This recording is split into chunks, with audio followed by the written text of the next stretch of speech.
नमस्कार साथियों, जय हिंद, जय भारत, जय जवान, जय किसान। मैं आपका दोस्त KN मौर्य और आज हम एक बहुत ही विशेष मुद्दे पे आप सबसे बात करूंगा। मित्रों, जैसा कि आप जानते हैं, पूरा देश कोरोना महामारी की वजह से आर्थिक समस्याओं से जूझ रहा है। इसमें हमारे प्राइम मिनिस्टर माननीय श्री नरेंद्र मोदी जी ने कहा कि हम लोकल को वोकल करें, यानी जो लोकल हमारे भारत में जो चीज़ें निर्मित हो रही हैं उसका हम प्रयोग करें और उनको बढ़ावा दें। इसी क्रम में मैं आपसे बात करना चाहूँगा। मित्रों, हम किसान, हम सभी किसान, जितने भी किसान हैं, हम सभी लोग बड़े पैमाने पे जाने या अनजाने में अपने खेतों में रासायनिक फर्टिलाइजर, पेस्टिसाइड, इंसेक्टिसाइड का प्रयोग करते हैं। मैं एक लेख पढ़ रहा था, एक लेक्चर सुन रहा था। आप जानते होंगे राजीव दीक्षित जी का, स्वदेशी के प्रणेता रहे हैं। मैंने देखा कि अरबों अरबों रुपए का विदेशी कंपनियों के पेस्टिसाइड, विदेशी कंपनियों के कीटनाशक, बहुत सारा कुछ अरबों अरबों रुपए का टर्नओवर हम एक साल में अपने खेतों में करते हैं, खेती बाड़ी में करते हैं। जबकि जिन जहरीले कीटनाशकों का, जिन जहरीली दवाओं को हम अपने खेतों में डालते हैं, वही जहरीली दवाएं ये जो कंपनियां, जहां की ये कंपनियां हैं, इन्हीं के देशों में बैन है। वो अपने यहाँ तो नहीं बेचती, लेकिन लाखों अरबों का टर्नओवर हमारे यहाँ आके करती हैं। मित्रों, मैंने कई बार अपने किसानों को देखा है, जब किसान के साथ होता हूँ, फील्ड विजिट पे होता हूँ, तो देखता हूँ कि एक किसान 5-7 तरह की दवाएं एक साथ मिलाता है।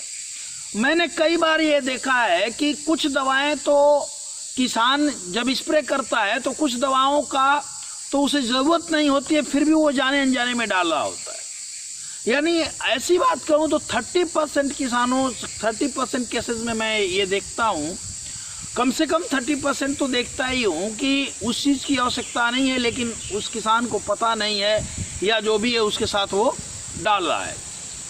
मित्रों, जाने अनजाने में, अब सोचिए, जो जहर हम अपने हाथों से खरीद के लाते हैं और उसे अपने खेतों में डालते हैं, जिस जहर को हम बिना मास्क लगाए, बिना ढके स्प्रे नहीं कर सकते, उसी जहर को स्प्रे करके भोजन में अपने खाते हैं। क्योंकि कोई भी किसान सब्जियों का किसान है और थोड़ी बहुत सब्जी यदि निकलती है तो हमारा किसान उसे बेचने न ले जा करके अपने घर में खाता है। यानी एक तो हम मेहनत लगा के पैसे कमाते हैं, उन पैसों से इन जहरीली दवाओं को खरीदते हैं और फिर अपने खेतों में डालते हैं, और वही जहर हमारे और आपके भोजन में आता है।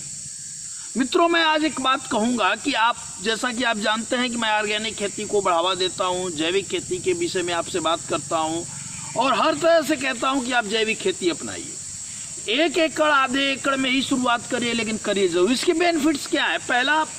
पहली और सबसे बड़ी बात, हमें अभी ये ध्यान देना होगा कि जैविक खेती ही करें। इससे क्या होगा, एक तो सस्टेनेबिलिटी आती है, टिकाऊपन आता है। हमने बहुत सारे ऐसे जगह देखे हैं जहां केमिकल से कीट कंट्रोल नहीं होते और किसान ऑर्गेनिक पे आया है, आज उस खेतों में कीट की संख्या काफ़ी कम हो गई है। बागवानों को मैंने देखा है, एप्पल के बागवानों को देखा है कि बहुत सारे ऐसे बागवान हैं जिनके बाप दादा, जो दादाजी लगाए थे, उसके पेड़ तो 60-60 साल तक के हैं, लेकिन वो जो नए पेड़ लगा रहे हैं उसको केमिकल स्प्रे करते करते वो तो सूख रहे हैं।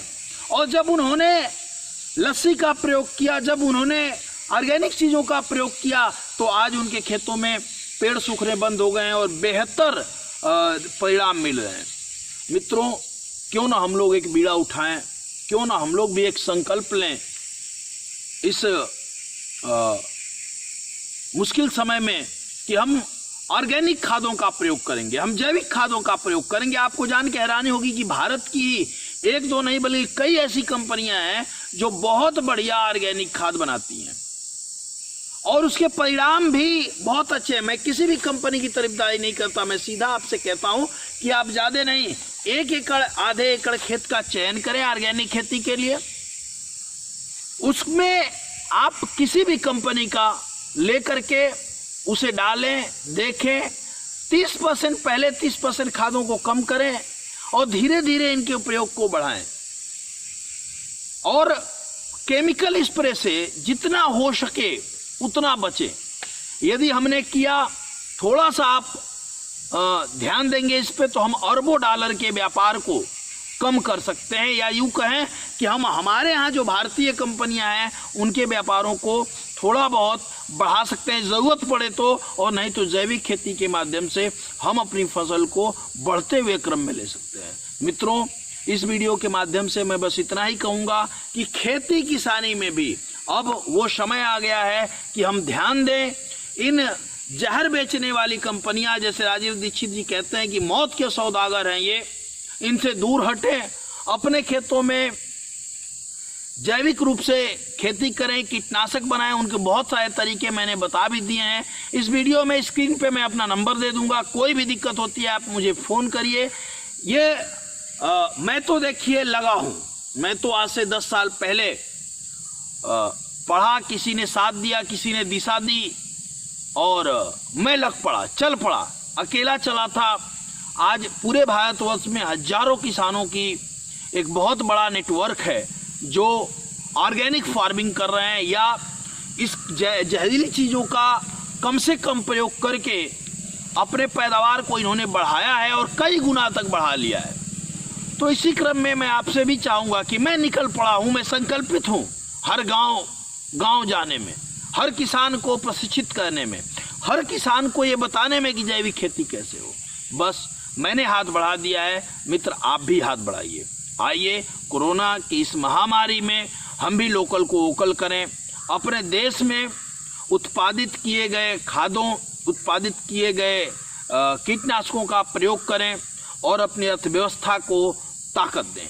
इससे जैविक खेती करते हैं तो इसका सबसे बड़ा बेनिफिट ये होता है कि आपकी जो फसल है उसे इंटरनेशनल स्तर पे भी खरीदार मिलते हैं और हम अपने फसलों का बढ़िया मूल्य प्राप्त कर सकते हैं, उसे एक्सपोर्ट भी कर सकते हैं, जिससे हमारे देश में पैसे भी आएंगे और हम भी स्वस्थ रहेंगे, बीमारियां भी कम होंगी। और जो किसान, जो खेत हमारे पूर्वजों ने हमें उपजाऊ दिया था, जहां बिना किसी खाद पानी के फसलें होती थीं, वो ऐसा ही खेत हम अपने आने वाली पीढ़ियों को भी छोड़ जाएंगे। इसी के साथ, इस उम्मीद के साथ कि जितना बन पड़े उतना करिए, जितना हो सके उतना करिए, लेकिन लोकल फॉर वोकल के इस अभियान में हम भी आपके साथ हाथ से हाथ मिला के, कंधे से कंधा मिला के साथ हैं। आप भी साथ दीजिए। जय हिंद, जय भारत, जय जवान, जय किसान।